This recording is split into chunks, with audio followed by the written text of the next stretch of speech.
to school for the next 2 weeks.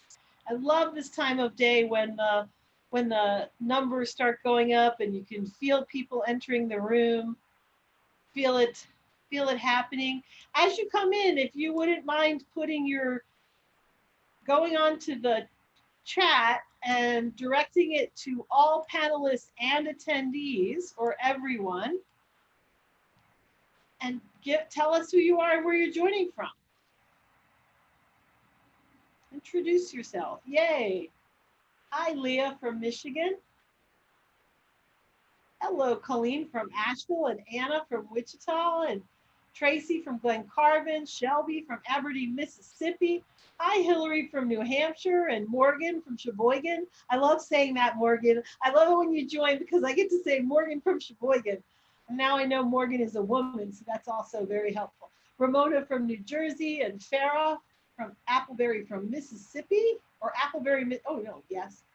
Farah from Appleberry, Mississippi. It's great to see you all. Let's advance to the next slide. This, I forgot, we've changed up our, for those of you who've seen us before, we've changed up our look a little bit. But this is week 22 of our webinar series, Staying Strong and Positive for Ourselves and Our Families. And today we're kicking off back to school weeks. Sarita Sashington is here to host us. Sarita's our Hi guys favorite. And I'm here as a co-host. And we are going to have just a lot of conversation about making back to school work for children and families. This webinar, this Monday, doesn't have a lot of didactic content. It's more coming from you. It's you're sharing with each other what's working, resources, strategies, and we're asking the questions. We'll also have a couple polls, so we'll get a sense of what's happening around the country. So let's remind people about the ways to engage. And there are two basic ways. The first one you're experimenting with right now. I just want to remind you to put it to all panelists and attendees. Okay, not just the panelists, because everybody wants to see you. So Sarita, I know you wanted to say hi to everybody, but you only said hi to us.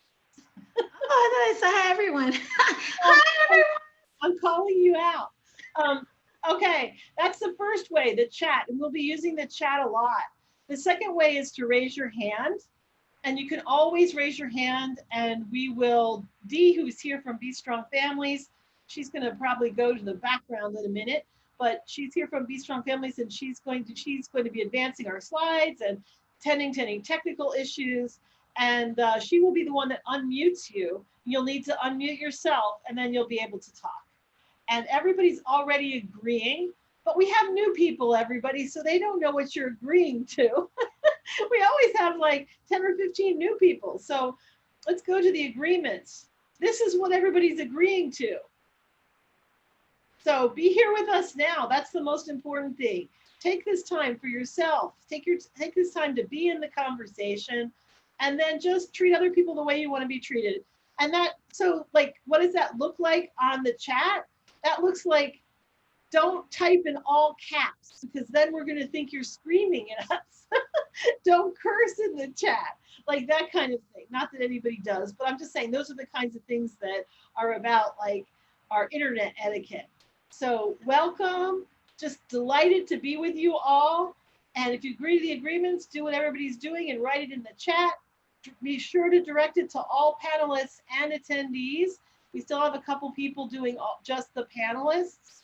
And the reason is we expect a very active chat today, and I'll be minding the chat. I'll be reading what you're saying, but people like to follow along. So it's better if when you follow along, you can read what other people are writing instead of just what you're writing. Okay. I'll turn it over to Sarita now. So hi guys. We're going to start our discussion today with a couple of questions. So I hope you guys are all ready. Dee, can we get the first question? So we're thinking about we're getting ready to go back to school. And there are so many things happening. When you think about getting ready to go back to school, what are some of the unknowns What are the unknowns, the things that we haven't, that we're concerned about? And we'll give you a moment to just start, putting your answer in the chat. I Virtual think one in-person. of the things, virtual or in-person Mhm. classes, will they go day one and then be done? Type of instruction, workload per child. Will the children Mhm. really engaged? Will they learn? How will it look different? I think some of the, it's also like this coronavirus, is it spread among children, and will children spread it to parents and others? Mhm. Worried about internet not always being reliable. Will the kids and staff be safe? How to keep Oh. a mask on students. If hybrid school is actually going to be beneficial. Supports provided to families and students. I'm Mm. concerned about how my clients with special needs children will get their IEP services, tutoring services. Whoa, a lot of unknowns remotely, yes. Options for families with IEP. How safe Whoa. is it going to be for my child? How safe is it going to be for my family? Multiple grade levels at home learning at once and parents still working at home away. Will siblings kill each other? Are there enough cleaning supplies to maintain the clean environment with Oh high standards? Staying safe. Oh my gosh. my gosh. The next And Alina, we have a hand raised too, Kathy. we do, I don't, oh, Alina wants to talk. Alina, do you want to talk? If so, you need to unmute yourself and Dee will unmute you. It's a lot of unknowns. My goodness. So what's the next question? We've got a more active chat than this is like the most robust chat in a long Oh time. my gosh, and it's going. What are the issues and priorities we're trying to balance? So that's our next question. You guys gave a lot of great unknowns, things I had not thought of. But I what know. are the issues and priorities we're trying to balance? So cleanliness of the schools, that's an unknown. Lori says, how realistic will we students adhere to safety? How realistic is it for expected students Mm, safety and social distancing? Can it work in a school environment when kids are dying to get back to normal? health and And learning. somebody who chose online for their children is waiting to know how involved I'll need to be as the parent. Sarah says, where will the funding for cleaning products, computers, etc. Mm, come from? But this topic is everything needed right now. And Hannah says safety versus education. Yeah, safety versus education is a big, mm-hmm. like balancing act, right? Yep. And Shelby says this is a great question that we're still trying to understand as we navigate through this. Health Hmm. learning. Dee says, Alina, you're able to speak. Let us know if you're still trying. Ramon, Ramona says parents' work schedules and virtual schools. Yep. And Lauren says balancing teacher staff safety with children's educational needs. We don't want to put staff at risk, though in-person school is so much better for little ones. Hmm. How as a parent can I make sure my child is learning and at what level they're at so I can provide interventions to help? Being a teacher and working from home. Yeah. Tracy says, why can't an outdoor setting be considered? Oh, that's interesting, Tracy. Mm-hmm. Yeah. If Yeah. a warm climate, having a school in the park, or outside the school, setting up classrooms. Raquel says priority student engagement and distance learning. And Elda says balance work from home and school schedules. So like as parents, we're trying to balance working from home and being there for our kids and Mm-hmm. they're at home learning. And as teachers and all of us are trying to balance Mm. health and safety versus education. Yeah. Yeah. Wow. Wow. That's a lot. Good. Thank you for sharing, guys. Are we you guys are on fire today. Like on fire. And Lori's popping up. Hey Lori. Priorities, keeping everyone safe while trying to keep a school schedule. There are so many variables, lunches, extracurriculars, services for special needs, parents as co-teachers.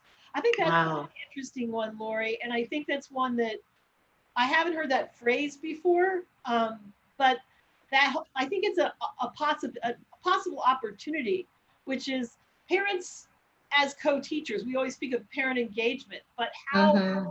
how could we engage parent? How could teachers engage parents as co-teachers? Mm. That's been As an co-teachers. conversation until now. Yeah, that's deep. All right, Dee, can we go to the next one?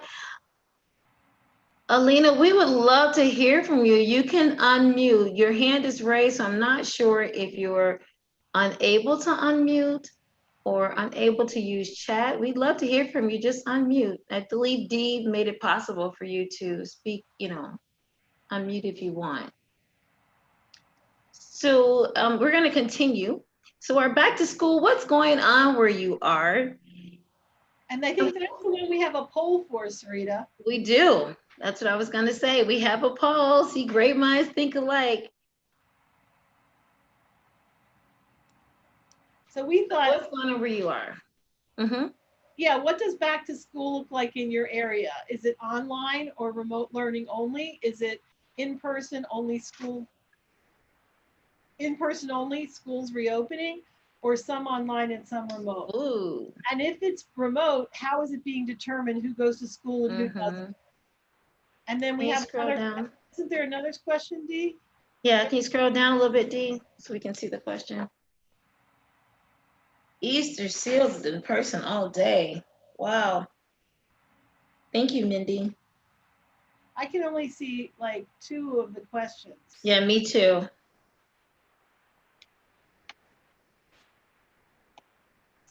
Oh, you can move it. The last question is, were parents formally consulted in the decision? And maybe when everybody voted, Dee can get on and tell us what the So there's another, Anna says grandparents usually take care of the children and take them to school, and now with COVID, it's hard to help.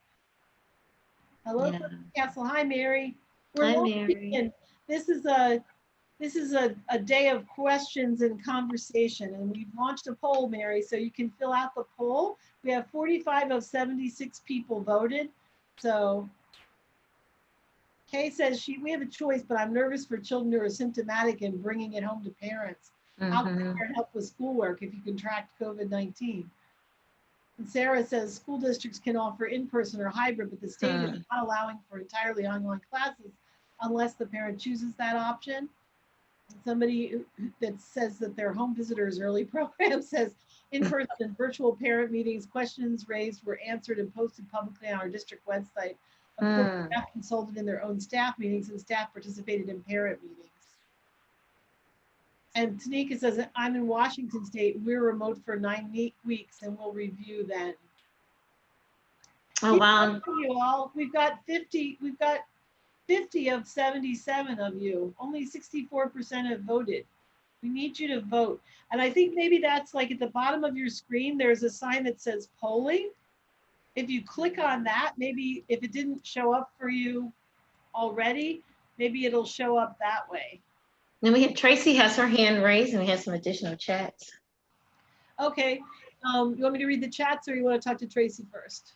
Let's talk to Tracy. Okay. She's been in the chat and so she has her hand raised. She must have something she really needs to get out.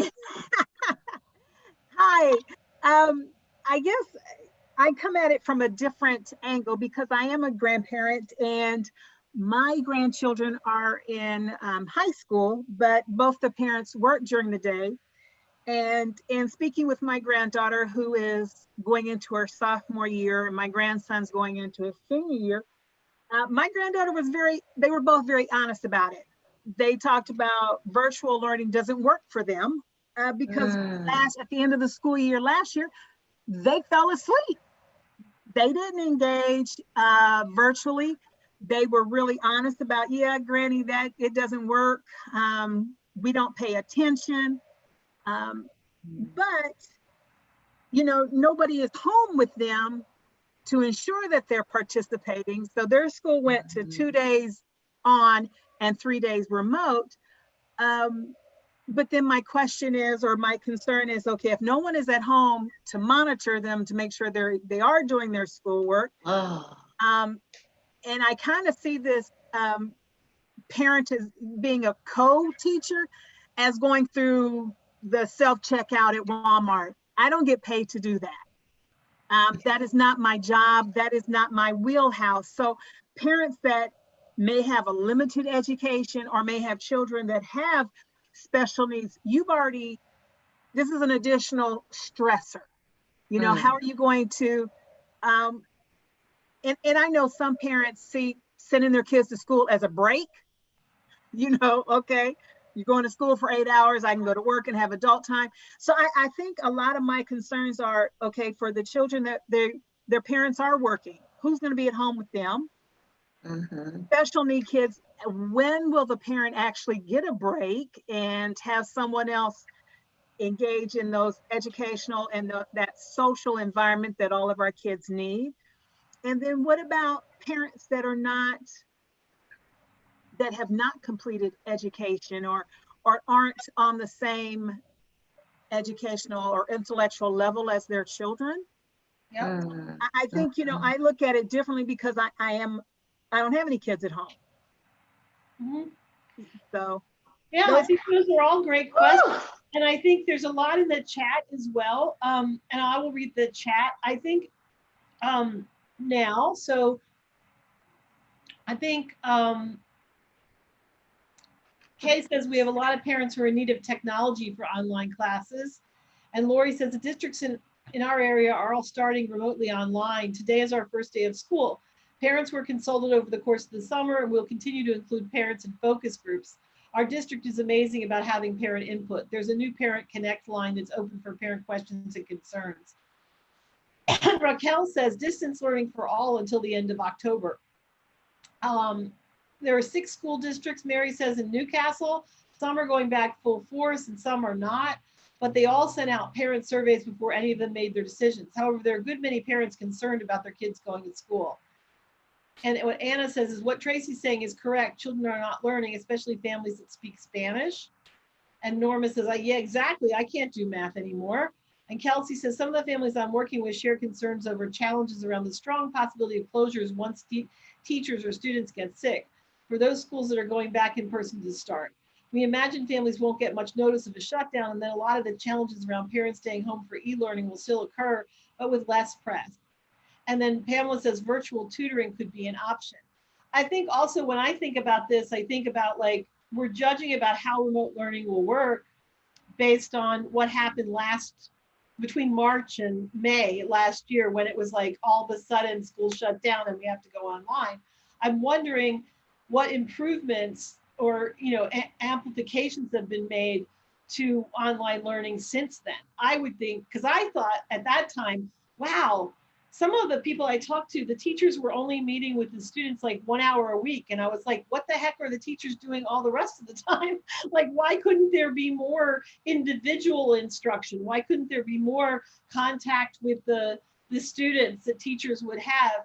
And I think it was partially just because they didn't have time to figure out how to make remote learning work. And maybe over the summer they have. Yeah, and then there's also no internet or computers. Some people don't have money for these items, right? Bessie says virtual summer school district, Sumter School District, Sumter, South Carolina for the fall. Parent community input gathered. There are concerns for non-engaged families. Schools expected to begin virtually on September 8th, Farah says. However, there's a great need for technology because parents don't have the funds to purchase. The other problem is to have access to the internet. Yeah, and Tracy says, or parents are selling the Chrome tablet. So sometimes when they get it here in Evanston, Illinois, parents had a choice, and the idea was to create spaces. There were fewer spaces for kids to go to school. And so the idea was that high need students with IEPs and that just needed to be in school, because exactly what we're saying about parents either having to work as essential workers and not being home and not being able to work at home, or parents not feeling comfortable facilitating their kids' education. But what happened is some of the not higher need families, because they had a choice, they like hedged their bets. So even if they were going with a pod, or even if they were they signed their kids up for school. So it's not exactly working the way we thought it would. We have poll results, Sarita, and I can see the first two. What does back to school look like in your area? And 54% are hybrid, and nobody said in-person only. Nobody. Online, remote learning only was 46, so it was 46 to 54. Mm-hmm. And if hybrid, how is it being determined who goes to school and who doesn't? And there was a multiple choice, but 56% by large said parent choice was the most determined. And second to that would be some other way. And then age of the children, 17, and then 17 for educational needs of the children. Dee, can you scroll it down, or can you read what the 3 and 4 were? I got it. It says, were parents formally consulted in the decision? And then 73% said yes. And the other 27% said no. And I think that's the end of our poll. Were there only, I thought there were 3 questions. No? No, Or no? Okay. I don't know. That's the poll result. Okay. I'm thinking what isn't being talked about enough. In my mind, I'm listening to people and I'm thinking, or reading the chat, and I'm thinking, what isn't being talked about enough? It's like, it's a mess. Like, this whole thing is a crazy, overwhelming mess. So I don't know. Well, I think what isn't being talked about, I mean, to me, like, partly, I think people aren't talking about, like, the teacher's parent role enough, you know, and how will work, or the nuances of how to make online work more successful. Like, even if it's not as successful in person. Yeah. And also, like, we're not talking about when remote learning works better. I mean, for some, and we're assuming it works worse for all kids, but I'm thinking it might work better. And the other thing that's not being talked about is the huge, or enough to me, is like the huge disparities, you know, and how to address definitely disparities. Yeah, and that's what I think for those families without technology equipment or access, COVID dollars are being used to provide these to families. Hannah says many schools are making parents pick between virtual. They're making a semester-long commitment or even a year-long commitment. That's a lot for a parent to commit to. Yeah. And Yamuna says cluster 101. Pamela says after the process starts, I think there will be further adjustments. And Kay said, so what do we do knowing that school can be harder on the parent and child? How can we get, I think this is what isn't being talked about. What do we do knowing that school can be harder on the parent and child? And how can we get virtual lectures and not an hour meeting with students in piling on? And Diane says, I work for the public school system where I live and it's a hot mess. Yeah, and also I mean, I have a friend who's a teacher and she's in a high risk category and she's terrified to go back. And so she was asking, like, could she do her classes remotely, you know, so that, and they're making her come up, I think, to the school and work in an office in the school to do remote learning. It's kind of like, it's a private school, but it's kind of like, there's also like the high risk. I think there's not enough conversation about the teachers who are at risk and the teachers' families. Like, I know people who have, you know, frail parents or frail husbands, you know, then they have to go back to school and they have to be with all these kids and they don't know what the situation is at home, you know, with the kids and who the kids are interacting with. And bringing all that stuff back, I do think like everything that everyone is shared for the most part is not, it's being talked about in clusters around, but not as a whole. Like, not the parents' engagement, not the stress that this whole thing is bringing and how the kids are dealing with that stress and the, you know, just all of it. It's overwhelming. Well, I think there's also like, they might not be, even if they're talking about the stress, Sarita, they're not talking about what to do about the stress. No, that's what I mean, that they aren't talking about what to do with the stress of it all. Talking about, oh, worse for learning, or it's bad, or it's, you know, but they're not talking about, like, I like somebody on the chat was saying, they're not talking about how to address the deficits. It's like almost like an either we're back to school and everything will be fine, which by the way, it's not fine even in schools. There's a lot of disparities. We're not talking about that, and we're also not talking about, like, and if it's remote, it's bad. But we're not talking about how to make remote better. You know, like what but I think some parents are. I've heard parents talking about that. Pamela says, I heard the president said if parents are teaching from home, then the school money should go to them. He says, wow, Pamela, I didn't hear that. Wouldn't that be nice? But then there's the fact that some parents have to go to school. I mean, have to work. I mean, what somebody brought up earlier was so huge. Like, they're not, because I was thinking, you know, parents have to go to work. Who's going to be there with the kids? And then somebody brought that up, that, yeah, who's to monitor even the older ones to make sure that that stuff is being done and to help them. Well, I think there are places where parents are getting together and like one parent is, you know, is doing, there are pods that are developing in some places. But the Right, I concern remember you about mentioned that. with the president is like, if you, what does that do to the public school system? I mean, if you just put the money to the parents who are teaching, then are we talking about just getting rid of public education? Because then schools won't be funded, right? Yeah.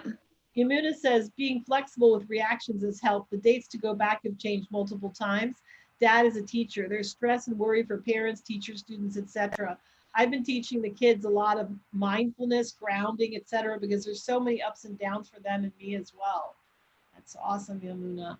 And Kay says, I work and go to school and have to teach my children because we're all online. It's hard, and yes, they need to pay me. Tracy says, on the plus side, my niece is learning better with learning at home. Her teacher didn't teach in a way that was conducive to her learning. And Carl says, we're offering to do virtual with children in our after school location. And then home visitors early programs. What's your name? Can you just put your names? Because I've seen you several times and I want to be able to say your name. The key word is pivot. It's not a comfortable word when schools live by structure. Districts still developing plans A, B, C, etc. Truthfully, we'll not be able to fathom this until it's put into action. Definitely need social emotional support for all adults and children. This is a time when individualized learning and attention to individual needs will evolve into fulfilling needs and how. We've lost district staff because they need to meet their families' needs and have moved out of state, changed jobs to other districts to be closer to home and more.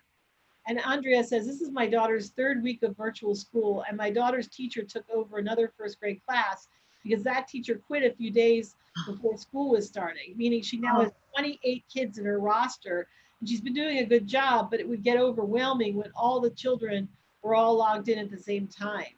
And Kay says, also the importance of presence for children's learning with and from their peers is heartbreaking because a lot of children will be missing out on those life lessons working with others. Tanuki says, I agree, home visitor, but home visitor, please let us know who you are. Lori says, our district has been working diligently to prepare for the new school year. In preparing for our Spanish BSF webinars for next week, thanks for the plug, yes, our teachers shared that they want parents to know that schools were also caught by surprise in the spring. Right. They want parents to know that they have been preparing diligently for the new semester. The past few weeks have been nothing but training and conversations, and our district will use social emotional learning as a part of daily remote learning. The district will continue to assess the situation in order to be flexible in this uncertain situation. So I think that's like, I love it that Lori, and Lori has, Lori's been very involved with us in planning the Spanish language webinar series. So if you know people who would like to participate in those conversations or get that content, please go to our website and register them. We're grateful for Lori. And we didn't know Lori before the webinar. So I love the way that this is like growing the community, the Be Strong community. And I think, Lori, what you're bringing up is what I kind of also am interested in, which is kind of what are the bright spots? Like, where are the bright spots? I know that's not our next question, and I think we should advance, right, Sarita? Yep, definitely. Thanks, guys. So how are you feeling? We heard a lot about the plans that you guys that are going on in the agencies, but how are you feeling about the back to school plans in your area? And this is a different question. Are you feeling comfortable? Are you feeling, safe? Are you feeling unsure? How are you feeling? I've been talking to my daughter about my Misha babies and them going back to school. And I personally, like Pamela, I feel frustrated. And I'm happy though that I'm glad that they've gotten their act together, her school system, and that they're starting their school year off with remote. However, my daughter is in school and all the Misha babies are in school, and there's a 2-year-old who also has to have remote learning. I'm like, how? that's my thought. Like, how is she supposed to do all that as a mom in school with 3 babies and a 2-year-old? Like, what? Why does a 2-year-old have remote learning? Like, okay, I'm over my vent. So we've got frustrated, those emojis though, very uneasy about staff and students becoming ill, uncertain, unsure, overwhelmed, not confident that the support we need will be provided. Griselda says unsure. Erica says, I'm feeling exhausted. Tessa says, not very comfortable because I have to work and not sure if my children are going to do well with the virtual learning. And Hillary says, well, not good. Yeah. Thanks, guys. What's our next question, Dee? What are you worried about? And what's stressing you out the most? Oh, Pamela says large families may have to teach the way it was in the dark ages 50 years ago. Kay says, I feel like it's a waiting game for me because my children would be able to go into school by my choice after I'm comfortable with it. So I hate knowing I have to wait and see children and families used like guinea pigs. Shaking my head, ugh. And Vera says, afraid, not enough answers from the school. And Ramona says, I'm uncertain. I've received calls from parents regarding who they can get to assist them with seeing their children, having someone to see if they're doing their work. Hannah says, students' mental health during these times. Yeah. So we're worried about how the kids are going to do. And Victoria says, my children will be participating in online school, but I still worry for the children who are going to school in person. Kate says, what stresses me out is because if this doesn't go right, I would have no words. And Anna says, not meeting quotas and medical issues. So what quotas, Anna, are you talking about?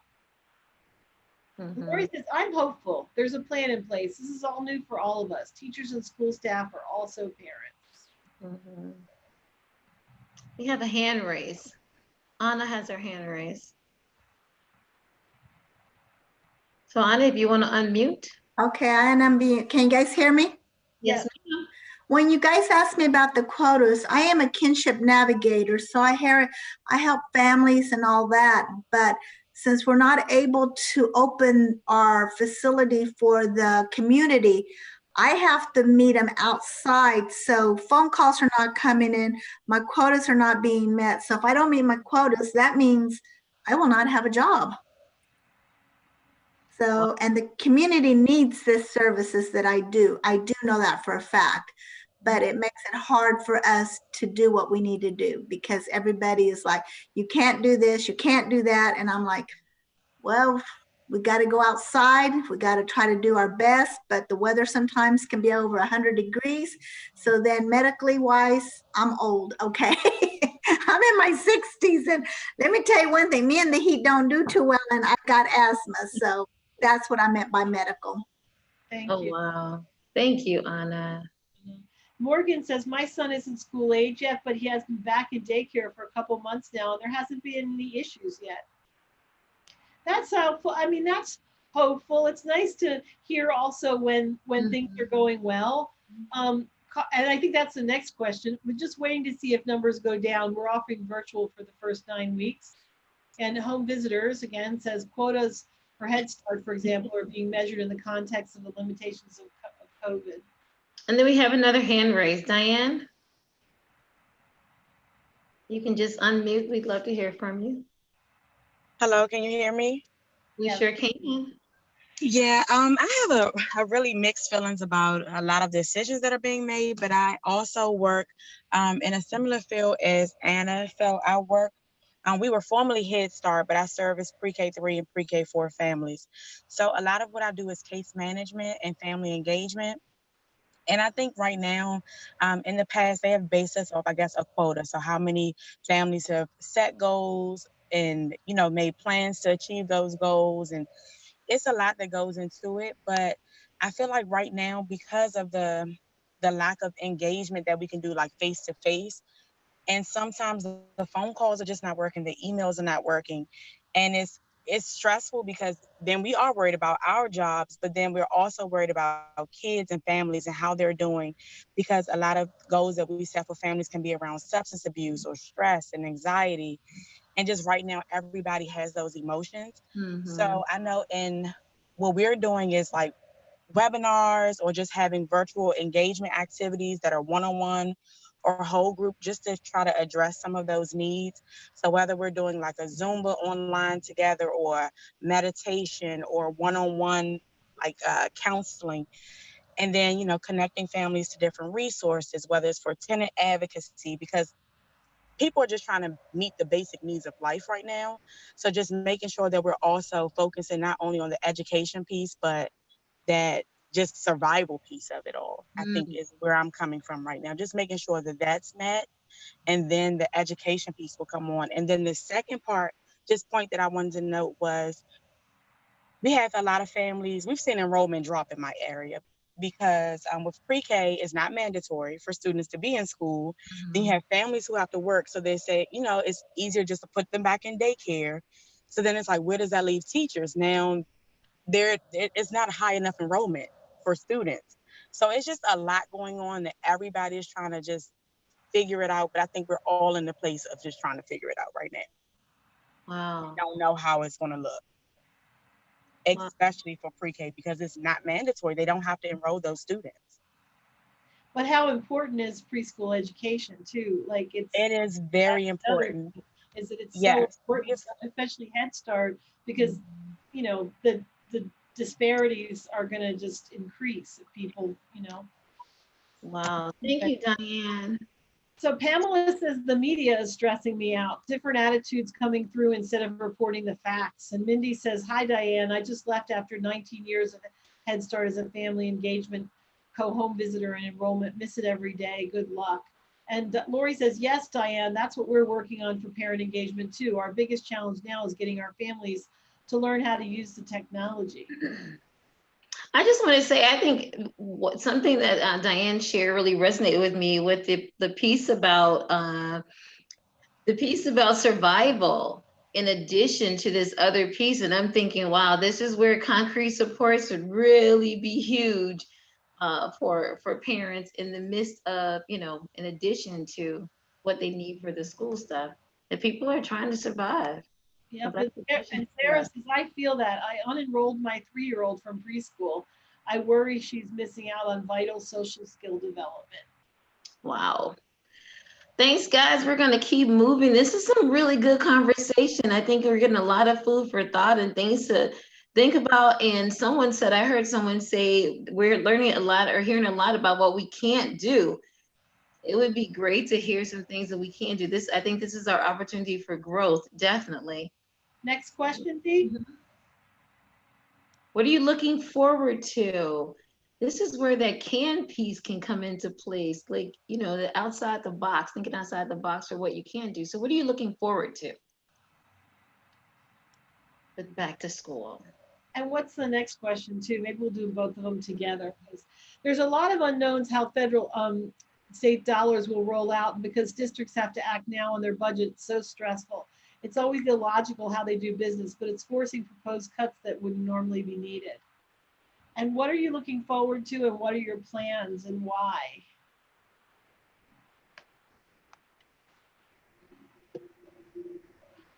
Victoria says, I'm looking forward towards my children having a more structured schedule than they have had at home recently. Pamela says, I'm looking forward to some part of life as we know it going forward. That's a good point. Like after summer with complete unstructure, even having online learning is some structure, right? Meet the teacher virtually this Thursday for my elementary age child, and she is so excited. That's great to hear. I had a parent, I don't know how many parents are homeschooling, and I think someone said there's a difference between like homeschooling and doing the remote learning, but someone gave a really good suggestion on how to break down the day so that the kids don't feel really stressed, but they still get to get their work done. So because you get to or you can choose that, I think, in some instances. Diane says, I agree we can make it work. We will have to revisit plans and edit as necessary. I know a young lady who was homeschooled and graduated valedictorian in undergrad. And Anna says, getting together with family and friends. Elda, I look forward to some normalcy. And Carl says, mask-free days. In all seriousness, we had a training recently. Another thing to point out is that with younger kids, matching affect is big in early childhood development. With masks, they can't see our faces. Pamela says, homeschooling is different from online. Lori says, I'm honestly looking forward to doing webinars with our families. I've loved being a part of BSF webinars, and they've been such a blessing to my own sanity. I know that this can be a new way to reach families that maybe we could never reach before, grandparents who wouldn't come to campus physically. We're finding that, Lori, also with doing training online, is that in rural areas and then with foster parents, for example, if we do webinars, if we do not webinar-based training or cafes from 8 to 10 at night, like people come, you know, and they come and they wouldn't have come to an in-person event from like 6 to 8, you know, because they would have had to drive too far. They had kids to take care of. So I think like there's a lot of flexibility in the online and being able to meet people's needs. Home visitors program, I wish you would tell us what your name was. Forming relationships that are more personal between school and home, hoping it will last. And Diane says it is different, but we need to pull from homeschool to see what works. I too look forward to webinars. Yes, Lori, you said it. But that's the thing is like, yeah, what can we learn from homeschool? What can we learn from the successes of homeschool? Because people have had that option for a long time now. And I do know homeschool communities in our area. They used to rely on the schools for like sports and that kind of thing. But it would be, you know, like, what do we know about what works? Early on, we had Aisha Boston, who was a homeschool mom, you know, did a webinar on that, on how that's what you were thinking of, Sarita, and how she structures her kids' days and how you work with learning based on children's interests. And Ramona has her hand raised. Oh, good. Okay. Hi, everyone. My thoughts are everything has changed in this world except the school system. We have been doing things the same way we did. I'm 69 and it was going on when my mother and father were born and my grandparents too. We're doing it the same way. I think, and I'm looking forward to this being a great time to change the system, the hours, the way that we line the classes up. I think it needs to be adapted more towards what's going on in our world. I look at the different shifts now. We used to work Monday to Friday, then we went weekends, we do 24-hour shifts. Some businesses have daycares. There's just so much going on. And I'm looking forward to seeing when we really sit down and put it together, how the school system is going to pan out and how education is really going to work to benefit all children. Thank you. Thank you, Ramona. I love how you framed that. You made me think of a whole new way when as soon as you said, we've been doing it the same way for like 1,000 years. That's so true. And everything is online. Well, and the thing is, like, you know, the bells in schools, those were based on design for factory workers, like to get people ready to take jobs in factories that they would move around based on bell systems, you know, and so that's just a reminder. And the school year was based around farming schedules, agrarian economy, society. So there's a lot too, like what would it actually look like if we were preparing kids for the world that they're going to be inhabiting instead of, you know, the past, and how would that look? And I think it's a great focus on possibility, Ramona. I think that was really, really great. And back to the chat, Deborah said for homeschool, what works varies by family circumstances. And Anna said it works if you have someone there to make you accountable. And Hillary says, my daughter's excited to do remote learning. We're excited to see what this year can bring with out of the box thinking. And Lori says, totally agree, Ramona. I'm going to move our parents to helping us move toward the solutions we can all contribute to. Let's figure out how we can make this work for our children's sake. This is our new world. Maggie, yes, Maggie, thank you. Don't be embarrassed, but I just am so glad you told us your name because I appreciate your comments. And I'd rather call you Maggie than home visitor early programs. So it's wonderful. But I think we are kind of trying to move to a place of like, wow, what if this is a moment when things are shifting and transitioning? And what if this is bringing us to a place where school can't go like it always has? It has to adapt, but it could adapt in a way that was better. Not, it doesn't necessarily have to be all about losses. And how do we make it better? You know, because all of our children are very much more comfortable online than my children were or I was. Like, I mean, you know, I'm old, so like when I went to college, we were still going to the computer center. We had a mainframe computer that spoke DOS, and we had these dumb terminals they were called dumb terminals that we had to print things out through the big computer center. You know, my son had a laptop, but like technology is advancing so fast and kids are all about the technology. So, you know, and then the other thing is in work, you know, flexibility and teamwork and all of that is important. And virtual is the future. Like, how do you get to know people online? And how do you get to be safe online? And how do you learn online? It's all very important questions. Yeah. Thank you, Dee, for renaming Maggie. And thank you, Maggie.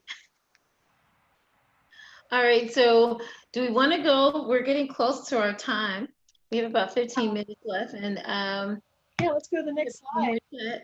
That went quick. Good conversation. So if you were in charge, what would you do? Do we have a poll for this? Katthe, is this okay? So if you were in charge, what would you do? See, can we see the poll? Thank you.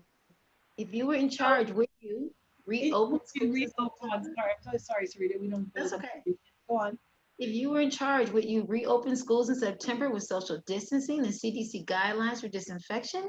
Would you go with online learning until it's safe to attend school without social distancing? Reopen schools for older kids only? Create a hybrid of online and in-school learning depending on family needs and parent choice?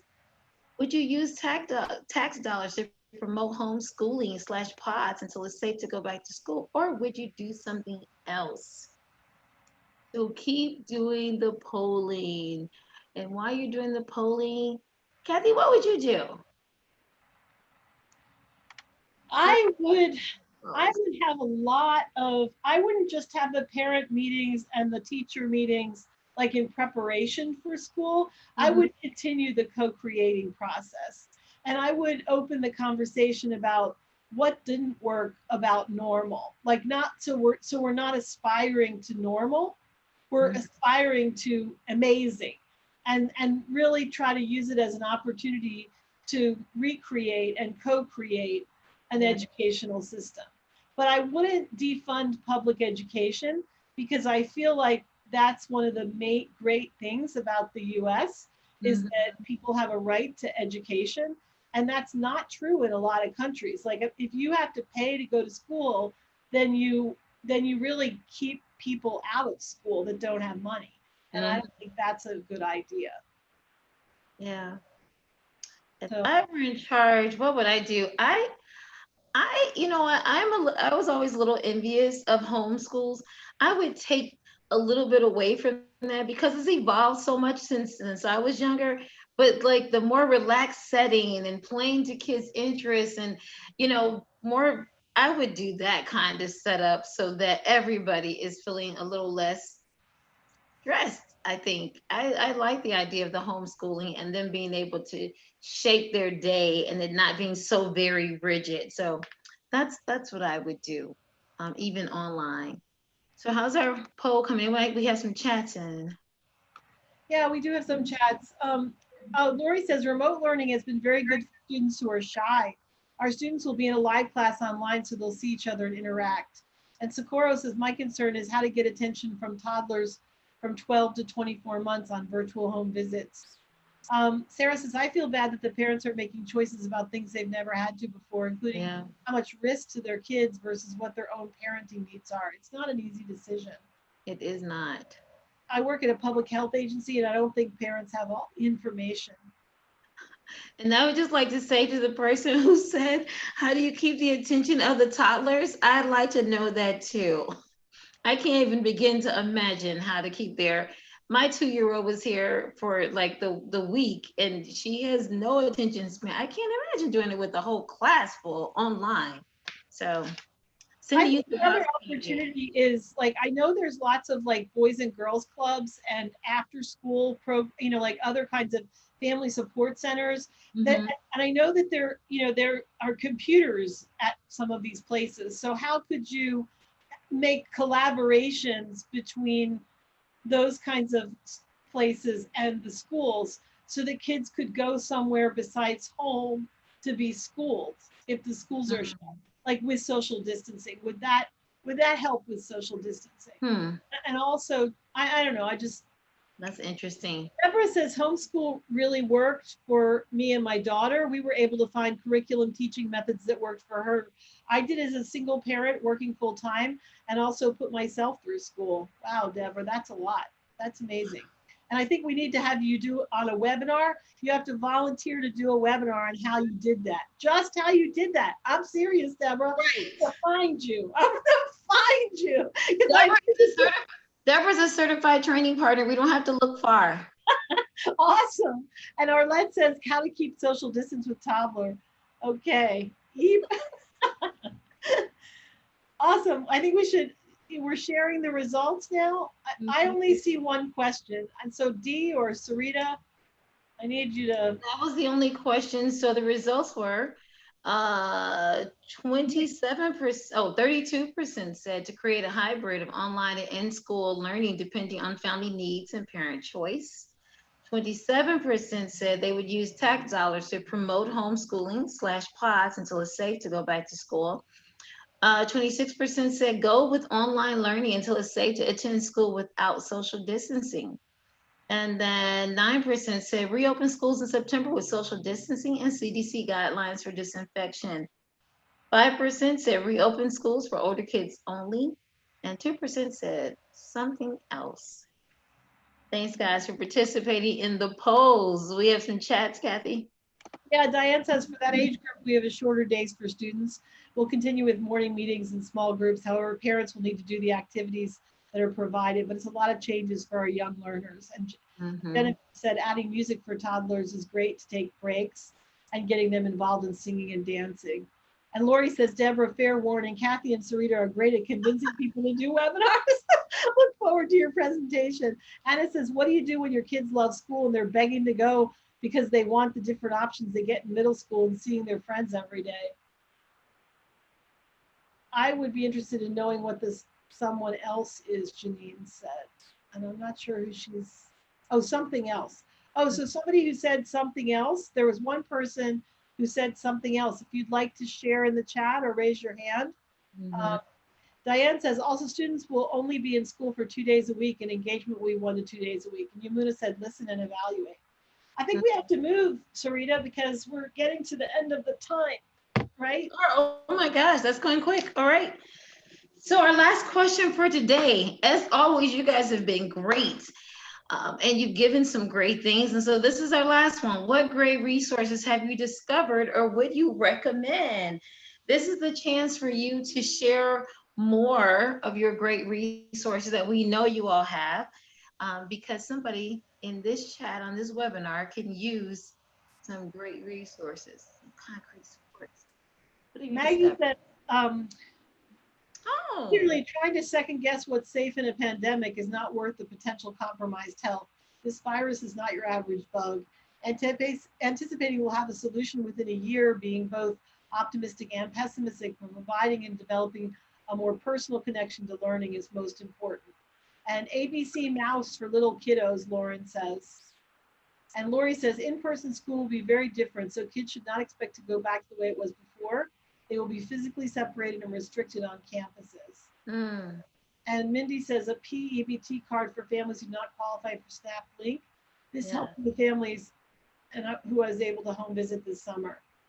And Bessie says, we're doing the Strengthening Families program 6 to 11 via Zoom, as it is working well because the families are used to the Zoom platform. We encourage doing their schoolwork in cooperation with the teachers, and we make referrals as well. And Sarah says, contact your local public health agencies to not only learn about information related to the virus, but to information on where to connect with local resources. Lori says, tutor.com for military families, Khan Academy online free tutoring, and Euphoria. And Maggie says, First Five has great learning experience for 0 to 5, as does Ready Rosie. So keep those coming while we move to the next slide, because I think we're. Yes, we are. I just want to say that this was to kick off the week, and we thought we'd get all the,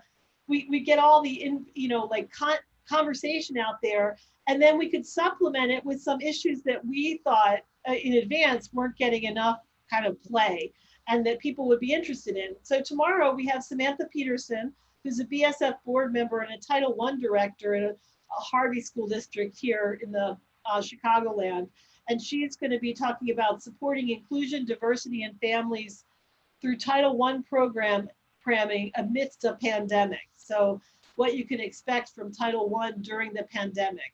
And then Phyllis, some of you remember Phyllis, she's a psychologist, and she's going to do back to school psychological dimensions of kids' engagement with online and hybrid learning. And so this is more when people were saying, worrying about the kids and how they're feeling and missing their peers and all of that stuff. Phyllis will be there to hold space for that conversation and offer some advice. And Tracy will be here, Tracy Kirchman, who is going to be, and she's homeschooling. She's a teacher and she's homeschooling, and she's starting a pod for other parents or a little school actually for other parents in her neighborhood. And she's going to talk about how to encourage and sustain children's motivation for learning. So I think that'll be a great one. And then on Friday, I don't know how many of you know Nilofer Son, but I am so grateful that Nilofer, who is my friend for more than 25 years, and I can't believe we're that old, but anyway, she's a national family support person, has been very active. She was one of the chief architects of strengthening families in the protective factors framework.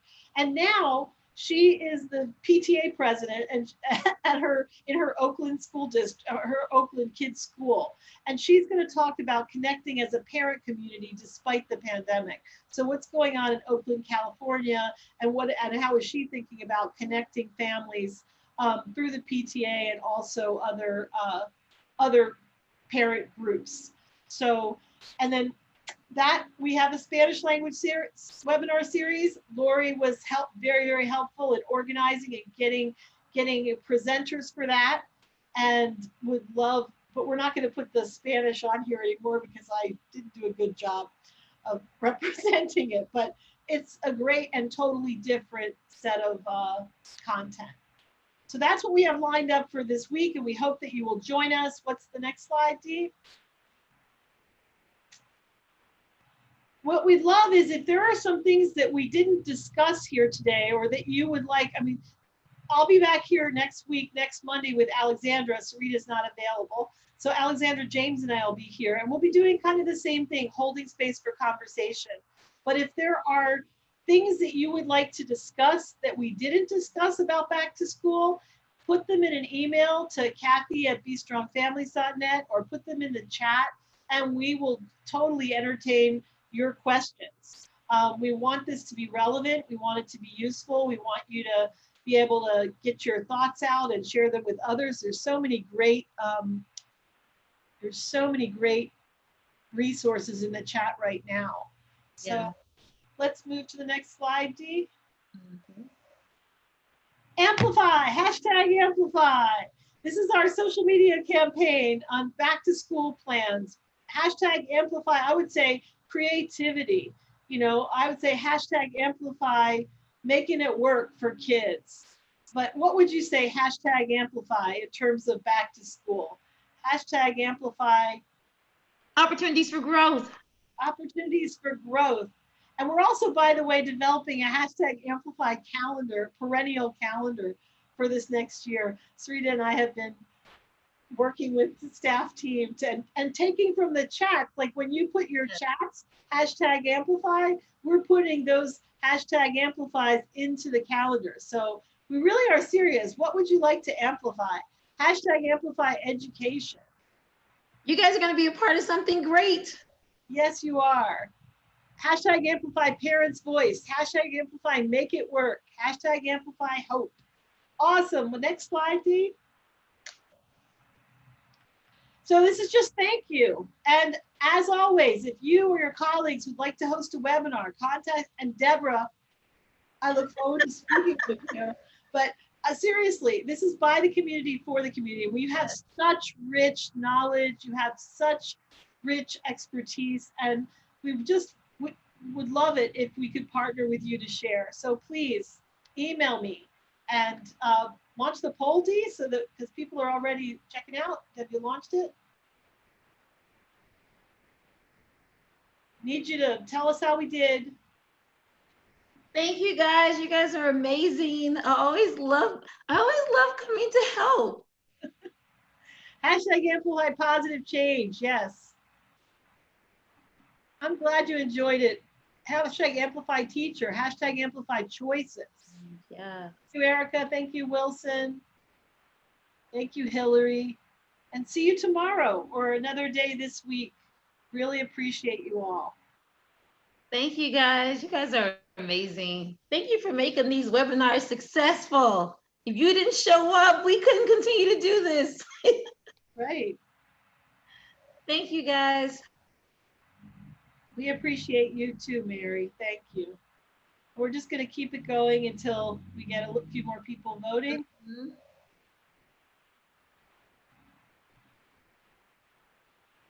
I saw Miss Bessie. I saw a lot of Cafe community practice people today. So excited. Yay. Thank you, Maggie and Ramona. Blessings to you too. Pamela, did you mean to raise your hand? Pamela wants to talk. Pamela, do you want to talk? She says no, it was an accident. Okay, that happens. We know. Well, everybody's voted. Awesome. Okay, thank you, Sarita. Thank you, Dee. See you tomorrow, Dee and Sarita. Thank you. Thanks all. Great job, Katthe. Great job. Great job, guys. See you. It was wonderful. Bye-bye.